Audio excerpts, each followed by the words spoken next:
Bismillahirrahmanirrahim. Assalamualaikum warahmatullahi wabarakatuh. Perkenankan saya Taufikul Aziz. Pada kesempatan ini akan memaparkan materi mengenai pengantar proses keterlibatan.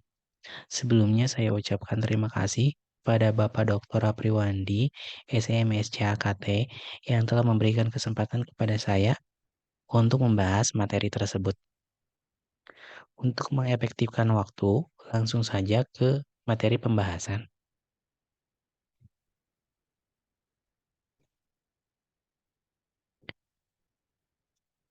Yang pertama yaitu jenis keterlibatan audit internal.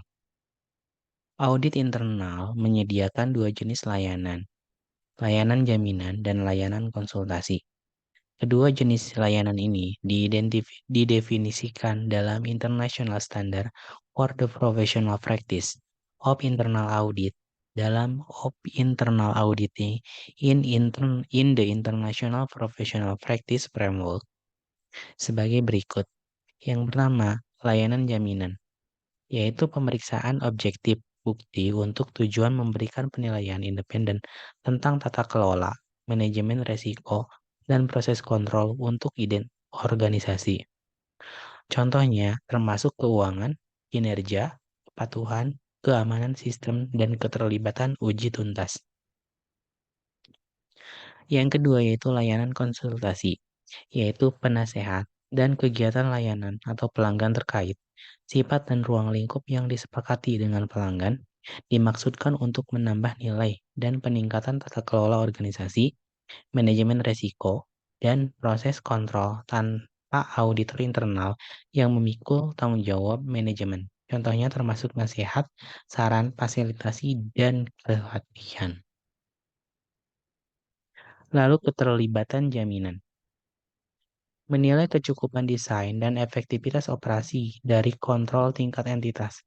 Kontrol tingkat kepentingan entitas dapat mencakup, yaitu kontrol atas pengesampingan manajemen, proses penilaian risiko tingkat entitas organisasi, lalu kontrol untuk memantau hasil operasi, kontrol atas proses pelaporan keuangan akhir periode.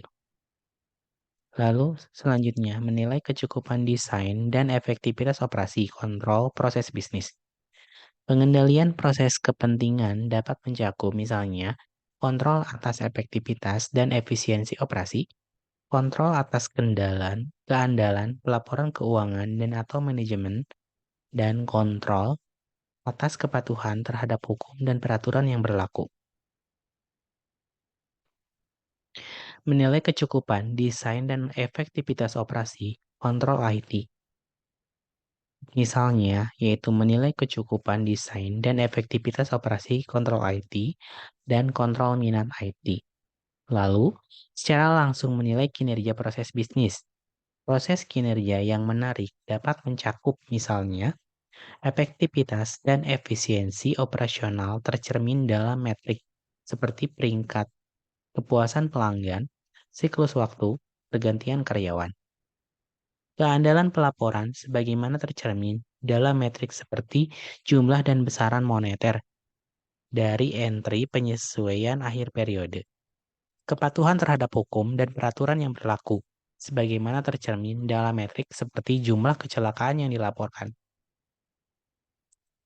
Lalu keterlibatan konsultasi ilustrasi.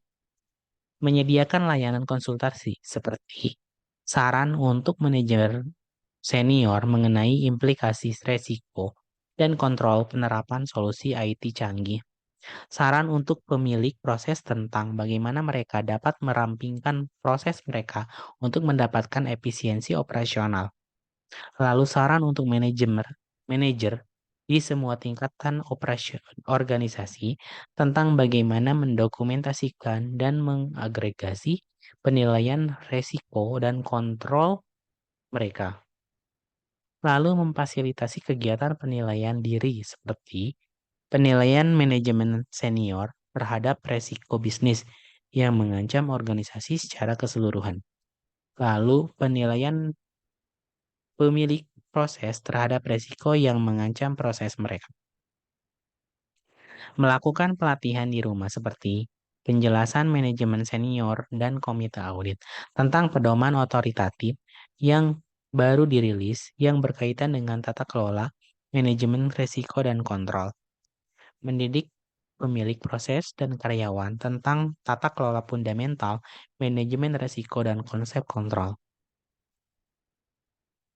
Tinjauan proses keterlibatan jaminan menggambarkan proses pelibatan jaminan yang berfokus pada kontrol, yang terdiri dari 3 fase dasar, yaitu perencanaan, pelaksanaan, dan komunikasi. Yang pertama yaitu plan atau perencanaan, menentukan tujuan dan ruang lingkup keterlibatan. Lalu memahami pihak yang diaudit termasuk tujuan dan pernyataan auditor. Lalu melakukan identifikasi dan penilaian resiko, melakukan identifikasi kontrol utama, melakukan evaluasi kecukupan desain kontrol, membuat rencana uji, mengembangkan program kerja, dan mengalokasikan sumber daya untuk keterlibatan. Lalu yang kedua yaitu perform atau tindakan. Melakukan tes untuk pengumpulan bukti. Melakukan keterlibatan melibatkan penerapan prosedur audit spesifik untuk mengumpulkan bukti. Lalu mengevaluasi bukti yang dikumpulkan dan mencapai kesimpulan. Mengembangkan pengamatan dan merumuskan rekomendasi pengamatan juga disebut sebagai temuan adalah pernyataan fakta terkait yang muncul ketika kriteria dibandingkan dengan kondisi. Lalu yang ketiga yaitu communicate atau penyampaian. Melakukan evaluasi, observasi, dan proses eskalasi. Setelah satu atau lebih pengamatan diidentifikasi, tim audit internal harus menilai setiap pengamatan menggunakan proses evaluasi dan eskalasi dan menentukan implikasi yang dimiliki pengamatan tersebut. Melakukan komunikasi keterlibatan sementara dan pendahuluan. Komunikasi audit internal terjadi di seluruh keterlibatan, bukan hanya di akhir. Hal-hal yang sering muncul selama perikatan audit internal yang menjamin perhatian segera atau jangka pendek manajemen. Lalu mengembangkan komunikasi keterlibatan akhir dan komunikasi akhir informal. Proses keterlibatan konsultasi. Keterlibatan konsultasi audit internal berbeda dari keterlibatan jaminan dalam beberapa hal, termasuk jika sifat dan ruang lingkup keterlibatan jaminan ditentukan oleh fungsi audit internal. Sifat dan ruang lingkup keterlibatan konsultasi tunduk pada perjanjian dengan pelanggan perikatan. Keterlibatan konsultasi oleh karena itu jauh lebih bersifat diskresi dari keterlibatan pertanggungan.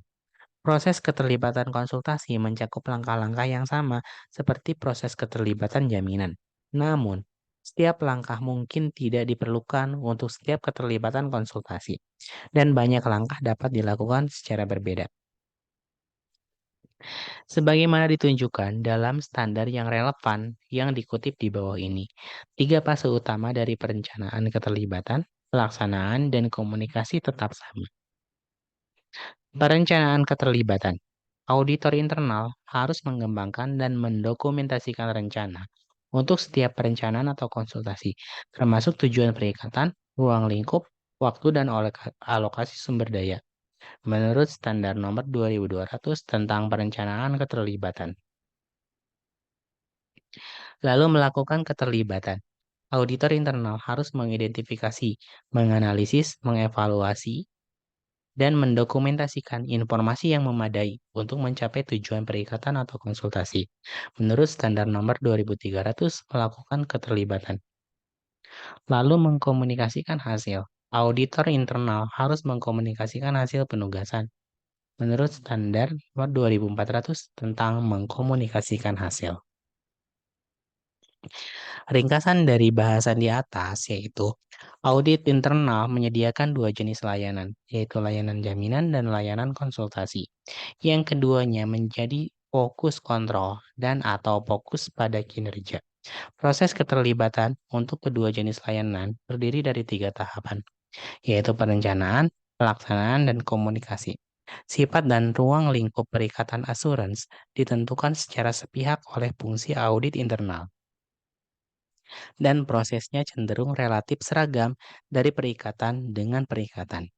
Sebaliknya, sifat dan ruang lingkup dari setiap perikatan konsultasi ditentukan bersama oleh fungsi audit internal dan pelanggan. Dan langkah-langkah proses spesifik biasanya bervariasi berdasarkan perikatan. Demikian presentasi dari saya. Mohon maaf apabila ada kekurangan. Akhir kata, wassalamualaikum warahmatullahi wabarakatuh.